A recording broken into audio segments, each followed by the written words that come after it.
बोलता है अपने मन की अभिलाषा रखकर तुम्हें जो चाहिए, एक काली मिर्ची और तिल्ली के काली तिल्ली के 7 दाना, एक काली मिर्ची और तिल्ली के काली तिल्ली के कितने दाना, 7 दाना हथेली में रखकर अपनी कामना कर कर मन से अपने मन की बात को कहकर शंकर भगवान के शिवलिंग पर चढ़ा दीजिए। आपकी मनोकामना, कहते हैं हर महीने शिवरात्रि आती है, इस शिवरात्रि पर मुक्त शिवरात्रि पर चढ़ाओगे, अगले महीने की जब शिवरात्रि आएगी तो आपकी मनोकामना पूरी हो जाएगी। एक काली मिर्ची और 7 काली तिल्ली के दाने मात्र।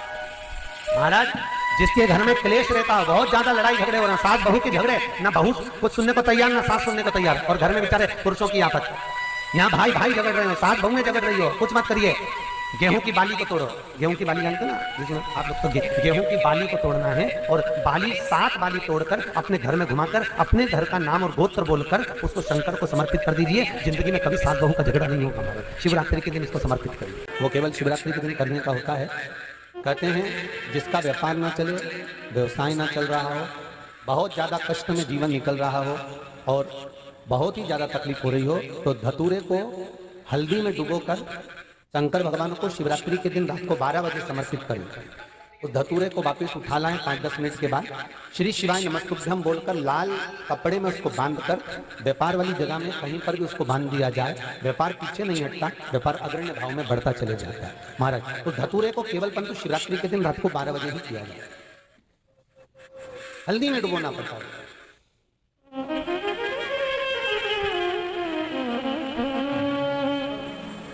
यही प्रमाण एक क्रम में और है महाराज। लिंग पुराण कहती है, मान लो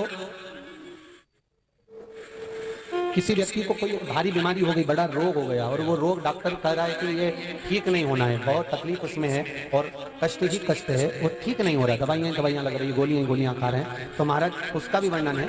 7 धतूरे, कितने धतूरे लेना है? 7 धतूरे।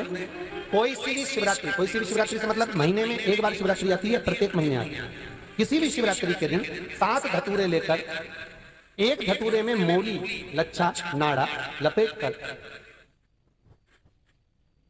चंद्रमौली भगवान का स्मरण कर कर उस मौली को लपेट कर 6 धतूरे में हल्दी लगाकर शंकर भगवान की जो जलाधारी है, जलाधारी में आपको पहले भी वर्णन किया है, शंकर भगवान का ये शिवलिंग है, ये जलाधारी है, ये भगवान का जल निकलने का स्त्रोत, चरणारविंद का भाव। शिवलिंग जहां रखा हुआ है ये पार्वती जी का हस्त कमल, जो ये गोल भाग है ये पार्वती का हस्त कमल, जहां शिवलिंग रखा है। जहां से जल नीचे गिरता है उसके सीधे भाग में श्री गणेश जी महाराज का स्थान है, उसके उल्टे भाग में श्री कार्तिकेय जी का स्थान है।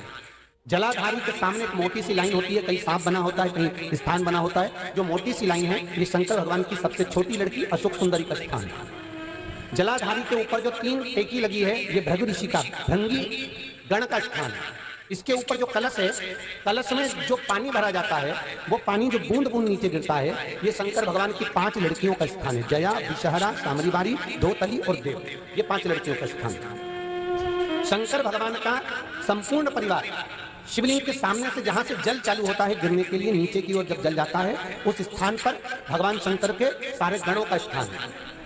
फिर जब जल बहकर सामने की ओर जाता है, जितनी दूर तक जल जाता है उतनी दूर तक भगवान शंकर के उस जल भाग को ग्रहण करने के लिए 33 कोटि देवताओं का स्थान है। इसलिए उस जल को हम लांघते नहीं है क्योंकि वहां 33 कोटि देवता विराजमान रहते हैं।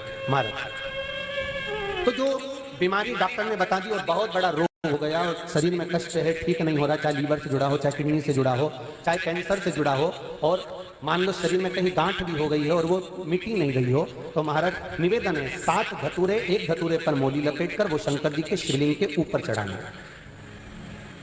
6 धतूरे, उसमें से एक धतूरा भगवान श्री गणेश जी का स्थान, दूसरा धतूरा श्री कार्तिकेय जी का स्थान, तीसरा धतूरा अशोक सुंदरी का स्थान। महाराज शंकर भगवान की जगदम्बा जी के हस्त कमल के ऊपर एक धतूरा। अच्छा, एक धतूरा जहां से जल नीचे की ओर बहकर जा रहा हो, पानी जिस जगह से नीचे गिर रहा हो बिल्कुल वहीं पर एक धतूरा चढ़ा देना। वो धतूरे को चढ़ाने के बाद वो धतूरा वापस लेकर आना है। अवधूतेश्वर महादेव का नाम लेकर या चंपेश्वर महादेव का नाम लेकर उस धतूरे को जो बीमार व्यक्ति है उसका स्पर्श कराकर बेलपत्री के पेड़ के नीचे पटकवा देना है। महाराज धीरे धीरे रोग में आराम मिलना प्रारंभ हो जाता है, औषधियां धीरे धीरे समाप्त हो जाती हैं और व्यक्ति स्वस्थ हो जाता है। ये केवल शिवरात्रि के दिन ही होता, 12 महीने शिवरात्रि आती है, आप किसी भी शिवरात्रि को कर सकते हो।